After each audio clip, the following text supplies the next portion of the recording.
Hello friends, welcome है आप सभी का दोस्तों। देखिए, आज हम क्लास 9 के पॉलिनोमियल का पार्ट 2 करेंगे। पार्ट 1 मैंने करा दिया, आज हम पार्ट 2 करेंगे। पार्ट 2 में हम क्या करेंगे, हमने आपको ज़ीरोज़ ऑफ पॉलिनोमियल क्या होता है मैंने बताया है, पहले लेक्चर में मैंने बताया है। आज हम एनसीईआरटी का एक्सरसाइज 2.2 यहाँ पे कंप्लीट करेंगे। मैंने सारे इंपॉर्टेंट क्वेश्चन यहाँ पे लिख दिए हैं, सारा कराऊंगा। साथ ही मैं आपको एक्सरसाइज 2.3 भी इसी वीडियो में कराऊंगा। तो वेरी इंपॉर्टेंट वीडियो ये होने जा रहा है, क्योंकि 2.2 के इंपॉर्टेंट क्वेश्चन तो कराऊंगा ही, साथ के साथ 2.3 का भी जो 3 क्वेश्चन इंपॉर्टेंट है, बहुत इंपॉर्टेंट है। उसमें जो 2.3 का जो लास्ट क्वेश्चन है, क्वेश्चन नंबर 3, वो तो बहुत ही ज़्यादा इंपॉर्टेंट है, वो तो बहुत पूछा जाता है। तो आइए फटाफट देर नहीं करते और जल्दी जल्दी स्टार्ट करते हैं। तो देखो, ज़ीरोज़ मतलब क्या होता है, किसी इक्वेशन को सॉल्व करो। जैसे कोई भी पॉलिनोमियल है, हाँ, कोई भी पॉलिनोमियल, जैसे एक डिग्री 1 का है, डिग्री 1 के पॉलिनोमियल को लीनियर इक्वेशन बोलते हैं, लीनियर पॉलिनोमियल बोलते हैं। उसको जब हम सॉल्व करेंगे तो उसकी डिग्री 1 है, इसलिए उसमें x की वैल्यू 1 ही आएगी। अगर डिग्री 2 है, डिग्री 2 वाले को बोलते हैं क्वाड्रेटिक इक्वेशन, क्वाड्रेटिक पॉलिनोमियल। उसको जब सॉल्व करोगे तो वहाँ पे x की वैल्यू, जो भी वेरिएबल होगा, x y z जो भी वेरिएबल, उसकी 2 वैल्यू आएगा, 2 आंसर आएगा। ऐसे ही क्यूबिक, जिसकी डिग्री 3 होती है उसे क्यूबिक पॉलिनोमियल बोलते हैं। उसको जब हम सॉल्व करेंगे तो वहाँ पे जो एक्सप्रेशन होगा, जो भी वेरिएबल होगा, उसके 3 आंसर आएंगे। हैं, ज़ीरोज़ बोलो, चाहे रूट्स बोलो, चाहे सॉल्यूशंस बोलो। मैंने बताया था ना आप लोगों को, क्या बताया था मैंने, या आप ज़ीरोज़ बोलो, ज़ीरो बोलो या ज़ीरोज़ बोल दो, या फिर इनको हम रूट्स कहते हैं, या फिर इन्हीं को हम सॉल्यूशंस भी कहते हैं। क्या कहते हैं इन्हीं को? सॉल्यूशंस भी कहते हैं। तो आइए फटाफट देखते हैं कि हमें चेक करना है। ये जो क्वेश्चन है, इस क्वेश्चन में हमें चेक करना, लिखा है चेक फॉर ज़ीरो। चेक करो कि ये पॉलिनोमियल, देखो ये पॉलिनोमियल है और ये बगल में ये दिया हुआ है x = -1/3। तो हमें चेक करना है कि ये इसका सॉल्यूशन है या नहीं, ये इसका ज़ीरो है या नहीं। समझ रहे हैं ना आप लोग? कैसे करेंगे फटाफट देखिए, मैं बता रहा हूँ। ये क्वेश्चन नंबर 3 का पार्ट नंबर 1। तो देखिए px क्या है, px = है 3x + 1। आप यहाँ पे x की जगह -1/3 रखो। तो हमने जहाँ जहाँ x है, यहाँ भी x है, यहाँ भी x है, हर जगह x = -1/3। तो लिखोगे, यहाँ पे लिख दो, पुट x = -1/3 इन px, इस पॉलिनोमियल। ये हर बार लिखोगे, हर जगह लिखोगे। कैसे क्वेश्चन करते हैं मैं बता रहा हूँ। तो अब ये क्या हो जाएगा, ये हो जाएगा p - 1/3। तो अब ये क्या हो जाएगा, 3 इंटू, अभी से x की जगह भी रखोगे तो -1/3। अब देखो, माइनस अगर कहीं पे ऐसे रखना होता तो हमेशा उसे ब्रैकेट में रखना चाहिए। -1/3 है तो ब्रैकेट में लिखो हमेशा, +1।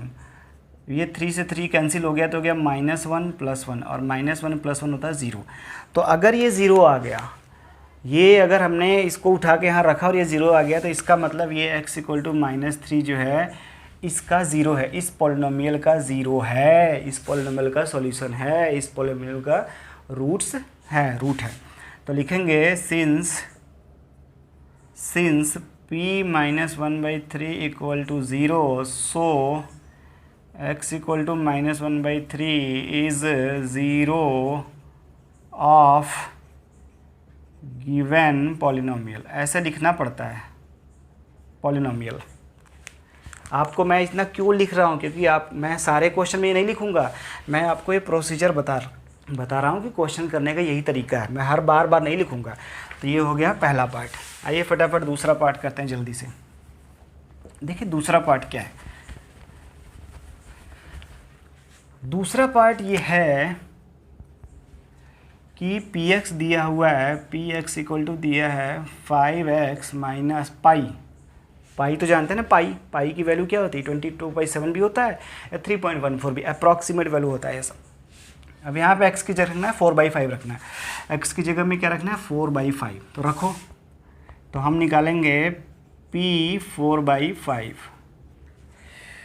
x की जगह 4/5 रख देंगे। तो 5 × 4/5 - पाई, 5 से 5 कैंसिल, तो ये तो आ गया 4 - पाई आया। ये ज़ीरो नहीं आया, ज़ीरो नहीं आया। सो लिखेंगे हम, सो x = 4/5 is not zero of px given polynomial. इस पॉलिनोमियल का ये ज़ीरो नहीं है। ठीक है, इस तरीके से लिखेंगे। आइए फटाफट अगले पार्ट की तरफ बढ़ते हैं। अगला पार्ट क्या है? पार्ट नंबर 4 लिया है मैंने। अगला पार्ट नंबर 4 देखिए, पी एक्स इक्वल टू है x प्लस 1 और x प्लस 2। अब यहाँ पे एक बार x इक्वल टू -1 लेना है और x इक्वल टू 2, देखो 2 लिया है। एक बार x इक्वल टू -1 लेना है और x इक्वल टू 2 लेना है। तो सबसे पहले x इक्वल टू -1 लेते हैं। सो हम निकालेंगे p -1 और हम निकालेंगे p2, दोनों निकालना है हमें। तो -1 मतलब जहाँ जहाँ x है वहाँ -1 करो, तो हो गया -1 + 1 -1 + 2। सो यार ये तो हो गया 0 इंटू और ये बन गया 1, 2 में से 1 गया 1। तो यार ये 0 का मल्टीप्लाई किसी में भी करते तो 0 ही तो आता है। p2 करो, यहाँ पे x की जगह 2 रखो, 2 + 1 2 + 2 दिस इज 2 + 1 2 + 2। ठीक है, x इक्वल टू 2 रखना है ना। आई थिंक क्वेश्चन में x इक्वल टू -2 है। चलो आप -2 रख के देखना, मैंने अब 2 लिख दिया तो मैं 2 पे ही बता रहा हूँ। क्वेश्चन में -2 होगा तो आप यहाँ पे -2 करना है। मैं 2 रख के बता रहा हूँ। 2 रखेंगे तो ये हो जाएगा, तो ये हो जाएगा 3 × 4, ये 12 आ गया। ये तो 0 नहीं है। तो अगर 2 रखोगे तो 2 तो 0 नहीं है, 2 इसका 0, लेकिन क्वेश्चन में -2 होना चाहिए शायद। तो -2 रखोगे तो ये हो जाएगा -2 + 1 इंटू -2 + 2। अब देखो ये तो हो गया -1 इंटू और ये हो गया 0। सो आंसर आ गया 0। ठीक है, क्लियर। पार्ट नंबर 6 लिया है मैंने। देखिए पार्ट नंबर 6, पार्ट नंबर 6 क्या है? px equal to lx plus m है। अब देखो, अब आप बोलोगे यार यहाँ पे तो l भी है, x भी है, m भी है, तो कौन वेरिएबल है कौन कांस्टेंट है हमें कैसे पता चलेगा? तो जो यहाँ पे अंदर लिखा हो सिर्फ वही वेरिएबल होता है, उसके अलावा सारे कांस्टेंट होते हैं। क्या बोला, फिर से सुन लो। इस p के पास जो यहाँ ब्रैकेट में लिखा है x, तो x हमारा वेरिएबल है, उसके अलावा कुछ भी लेटर लिखा हुआ है, कोई भी सिंबल लिखा है, सब कांस्टेंट होते हैं यहाँ पर। तो हमें क्या निकालना है? हमें निकालना है p -m/l पे निकालना है, -m/l। तो हो जाएगा l इंटू, अब इस x की जगह रख देंगे -m/l और ये प्लस m तो है ही, l से l कैंसिल हो गया, ये आ गया -m + m, आंसर आ गया 0। तो इसका मतलब ये भी उसका 0 है। ठीक, और एक आखिरी क्वेश्चन है पार्ट नंबर 7। पार्ट नंबर 7 क्या है? देखो 3x² px equal to 3x² - 1। So this is equal to 3 into x की जगह रखना होगा। क्या हमें निकालना है भाई? पहले हमें 2 चीज़ें निकालनी, एक निकालना है -1/√3 और दूसरा निकालना है 2/√3। ठीक, यहाँ लिखा है देखो, एक ये दिया है -1/√3, दूसरा 2/√3। तो हम क्या करेंगे, x की जगह पहले क्या रखेंगे यहाँ पे 3 इंटू, अब x की जगह रखेंगे -1/√3 और इसका स्क्वायर। ठीक क्योंकि ये स्क्वायर है ना यहाँ पे, इसलिए इसका स्क्वायर हो गया। अब देखो स्क्वायर का मतलब है -1 का भी स्क्वायर होगा और √3 का भी स्क्वायर होगा। क्या बोला मैंने? -1 का भी स्क्वायर होगा, √3 का भी स्क्वायर होगा। -1 का स्क्वायर होगा 1 और √3 का स्क्वायर होगा 3 -1। अब देखो 3 से 3 कैंसिल हो गया, तो 1 - 1 = 0। तो ये तो है, ये -1/3 तो इसका 0 है। अब बात करते हैं 2/√3 की। तो ये हो जाएगा 3 इंटू एक्स की जगह रख देंगे 2/√3, इसका square -1। So this is equal to 3 into, ये हो जाएगा 4/3, क्योंकि 2 का स्क्वायर 4, √3 का स्क्वायर, √3 का स्क्वायर 3 ही होता है, √3 का स्क्वायर 3 होता है। -1, 3 से 3 कैंसिल, 4 - 1 क्या 3। तो ये नहीं है, ये तो इसका 0 है, लेकिन ये नहीं है इसका 0। आइए फटाफट क्वेश्चन नंबर 4 करते हैं। देखो क्वेश्चन नंबर 4 क्या है? क्वेश्चन नंबर 4 है फाइंड द जीरोज। ये पॉलिनोमियल दिया हुआ है, हमें इसका जीरोज निकालना है। क्वेश्चन नंबर 3 में क्या था? क्वेश्चन नंबर 3 में उसके सामने एक एक वैल्यू लिखी हुई थी और हमें वो चेक करना था कि वो उसका ज़ीरो है या नहीं, लेकिन यहाँ पर तो हमें ज़ीरो निकालना ही है। तो ऐसे क्वेश्चन को कैसे करेंगे वो देखो। पार्ट नंबर 3 ये दिया है p x equal to 2x + 5। हमें इसका ज़ीरो निकालना है, तो हम लिखेंगे for zero of P x, for zero of P x क्या करेंगे हम क्या करेंगे, पी एक्स को ही ज़ीरो कर देंगे, p x equal to zero कर देंगे। और पी एक्स क्या है, ये है, तो ये हो जाएगा 2x + 5 इक्वल टू 0। अब इस 5 को उधर भेज दो, तो ये हो जाएगा 2x इक्वल टू -5। अब इस 2 का मल्टीप्लाई यहाँ पे 2 को भी उधर भेज दो, इस 2 को भी भेज दो, सो x इक्वल टू हो गया -5/2। तो इसका आंसर आ गया, ये हमने इसका ज़ीरो निकाल लिया। अब पांचवा पार्ट करते हैं, पार्ट नंबर 5। देखो पार्ट नंबर 5 क्या है। पार्ट नंबर 5 में दिया है p x equal to 3x। क्या करेंगे हम, पी एक्स को ही ज़ीरो कर देंगे ना, तो पी एक्स इक्वल टू 0 कर देंगे। और पी एक्स है क्या, 3x, so 3x equal to 0 हो जाएगा। इस 3 का मल्टीप्लाई उधर जाके हो जाएगा 0/3, 0/3 तो 0 ही बन जाता है ना यार। सो x इक्वल टू आ गया 0। क्लियर। पार्ट नंबर 6 सेम यही है। पार्ट नंबर 6 क्या है, p x equal to ax। क्या करेंगे, पी एक्स को 0 कर देंगे, इसका मतलब ax को 0 कर देंगे। और ये a उधर जाकर डिवाइड, मैंने क्या बोला, x को छोड़, x वेरिएबल है बाकी कांस्टेंट है, तो ये a उधर जाकर डिवाइड हो जाएगा, तो x इक्वल टू हो जाएगा 0/a यानी 0। तो इसका आंसर ये आया, इसका आंसर ये आया। एक और इसमें क्वेश्चन रह गया, उसको भी कर लेते हैं। 7, पार्ट नंबर 7। देखिए पार्ट नंबर 7 में लोग कंफ्यूज हो जाते हैं। कंफ्यूज इसलिए होते हैं कि हमारा कॉन्सेप्ट क्लियर नहीं होता, इसलिए हम कंफ्यूज हो जाते हैं। तो मैं बार बार कह रहा हूँ कि यहाँ पे जो दिया है सिर्फ यही वेरिएबल है, अदरवाइज जो भी लिखा है वो सब क्या है, कांस्टेंट होता है। तो हम क्या करेंगे, इसी को इक्वल टू 0 कर देंगे, तो पी एक्स इक्वल टू 0 कर देंगे, इसका मतलब C X plus D equal to 0 कर देंगे। अब ये डी उधर चला जाएगा पहले, तो सी एक्स इक्वल टू -d, और इसके बाद अब ये सी उधर चला जाएगा, मल्टीप्लाई तो डिवाइड हो जाएगा, तो -d/c। So this is the answer. तो देखो इस तरीके से आपका एक्सरसाइज 2.2 क्या हो गया, ख़त्म हो गया। सो दोस्तों आपको अगर पसंद आ रहा है, मेरा पढ़ाया हुआ पसंद आ रहा है, वीडियोस पसंद आ रहा है, अच्छा लग रहा है, तो आप अपने फ्रेंड्स को भी शेयर करो, भेजो, और उनको भी बोलो मेरे चैनल को सब्सक्राइब करें। ठीक है, आइए हम डिस्कस करते हैं एक्सरसाइज 2.3 के 3 क्वेश्चन अभी करते हैं फटाफट। तो देखिए अब आपके सामने ये NCERT एक्सरसाइज 2.3 लिखा हुआ है, इसमें ये 3 क्वेश्चन है और मोस्ट इम्पॉर्टेंट तो ये क्वेश्चन नंबर 3 है। तो अब इसको कैसे करेंगे, वेरी इंपॉर्टेंट। अब ये क्या है, ये है रिमाइंडर थ्योरम। अब हम पढ़ रहे हैं रिमाइंडर थ्योरम। मैंने आप लोगों को बता रखा है रिमाइंडर थ्योरम क्या होता है। रिमाइंडर थ्योरम फिर से बता देता हूँ। देखिए अब जैसे कोई नंबर है 22, इसको हम 3 से डिवाइड करें। 22 को जब हम 3 से डिवाइड करेंगे तो 3 7 जा 21, और ये रिमाइंडर आ गया 1, ये रिमाइंडर आ गया 1। अच्छा ये रिमाइंडर आ गया 1। अब ये रिमाइंडर अगर 0 आता, तो अगर ये रिमाइंडर 0 आता तो हम बोलते कि जो 3 है वो 20, अब यहाँ जो कुछ भी होता है, यहाँ पे जो कुछ भी होता वो उसका फैक्टर होता। लेकिन ये रिमाइंडर 0 नहीं आया, रिमाइंडर 0 नहीं आया, तो इसका मतलब 3 is not factor of 3 is not a factor of 22। समझ रहे हो? ये रिमाइंडर 0 नहीं आया, इसका मतलब कि 3 जो है 22 का फैक्टर नहीं है। और अगर ये रिमाइंडर 0 आ गया होता तो इसका मतलब जैसे हम 21 लिखते हैं, हम यहाँ पे 21 अगर लिख देते तो 3 7 जा 21, और अब ये रिमाइंडर 0 आ जाता है।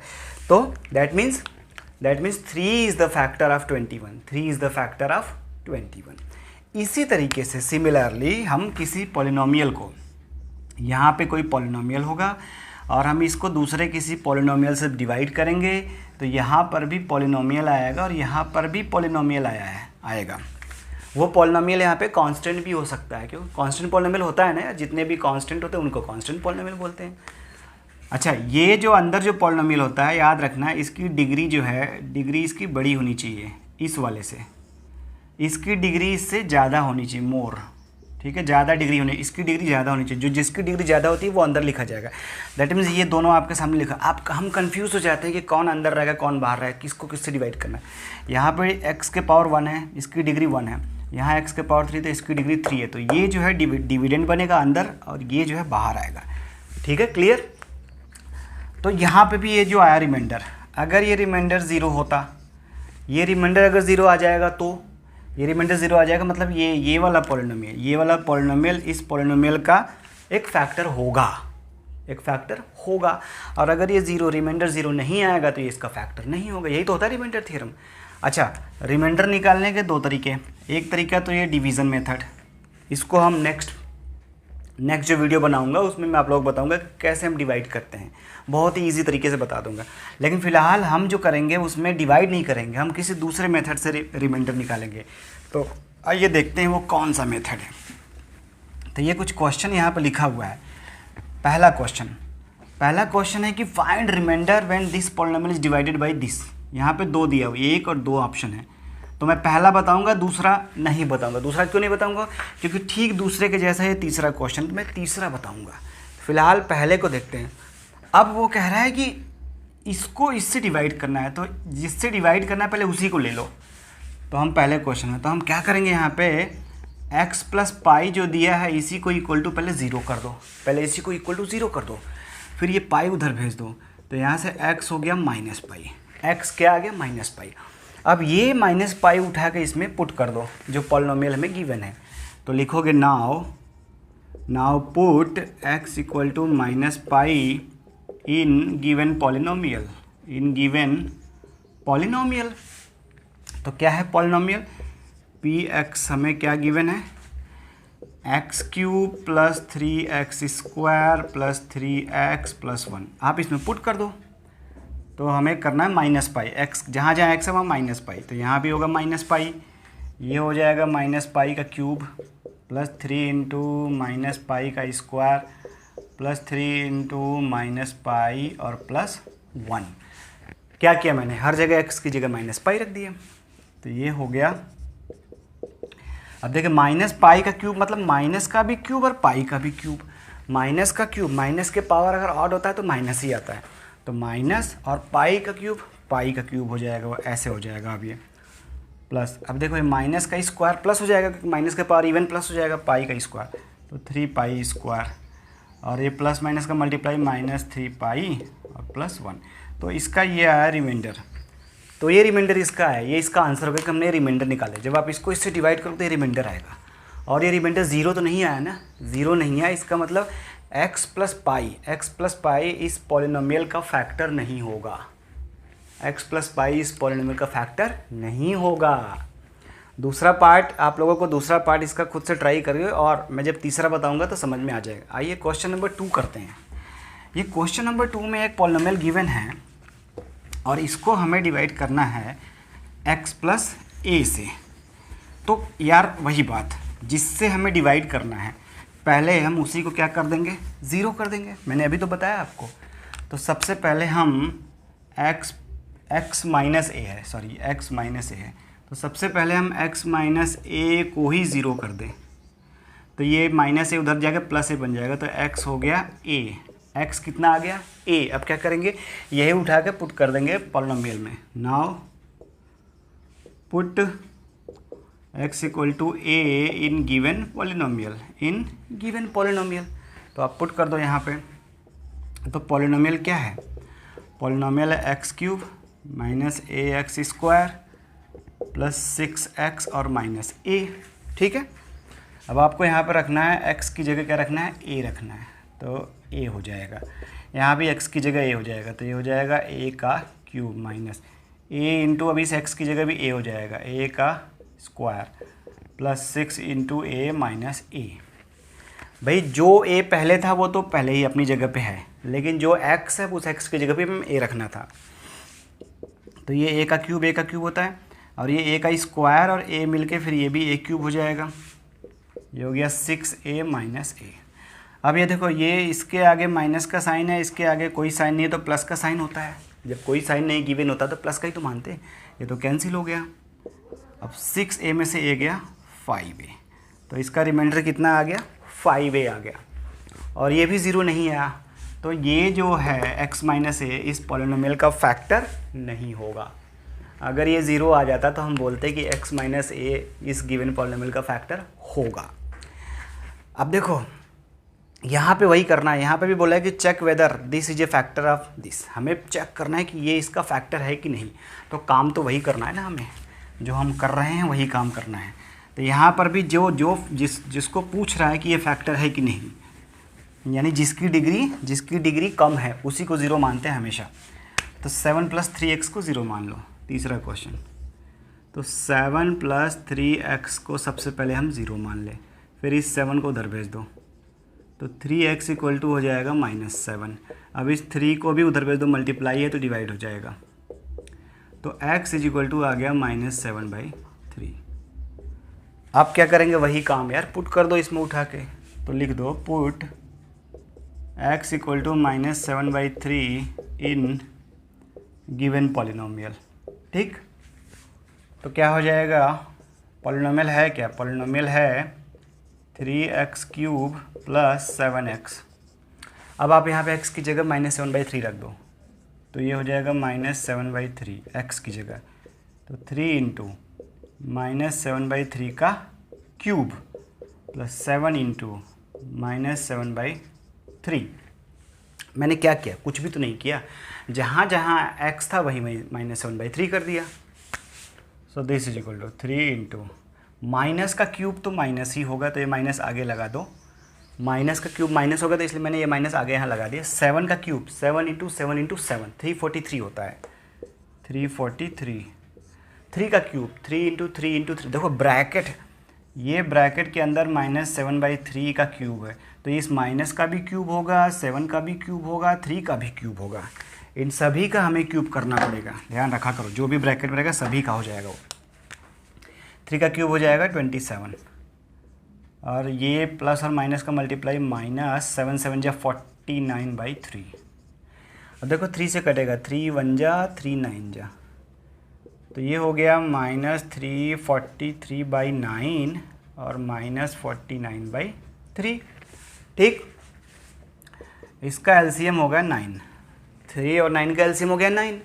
यहाँ पे पहले से 9 है तो ये -343 लिख दिया जाएगा, और ये वाला माइनस यहाँ। अब यहाँ पे माइनस, यहाँ पे 9 तो नहीं है, लेकिन अब हमें क्या करना होगा, 3 से मल्टीप्लाई करना होगा। जब 3 से नीचे करेंगे तो 3 से ऊपर भी करेंगे, तभी तो होगा ना। 3 से अगर आप नीचे मल्टीप्लाई करो तो ये 9 बन जाएगा, तो यहाँ भी तो 3 से करना होगा मल्टीप्लाई, तो 3 से करोगे तो 3 9 जा 27 कैरी 2, 3 4 जा 12 और 2 14। अब इसको करोगे तो ये माइनस माइनस ऐड हो जाएगा, फिर ये माइनस ऐड हो जाएगा, 370 4489 और 314/9, तो ये आया रिमाइंडर। अब क्या ये रिमाइंडर 0 है, नहीं 0 तो नहीं आया, और जब 0 नहीं आया तो इसका मतलब ये इसका फैक्टर नहीं है। इसका मतलब 7 + 3x जो है is not factor of this. तो ये रिमाइंडर थ्योरम है, और रिमाइंडर थ्योरम के क्वेश्चंस को ऐसे करते हैं। आई होप आप लोगों को बहुत अच्छे समझ में आया होगा। चैनल को लाइक ज़रूर करिएगा इस वीडियो को, और सब्सक्राइब जरूर करिएगा। Thank you very much.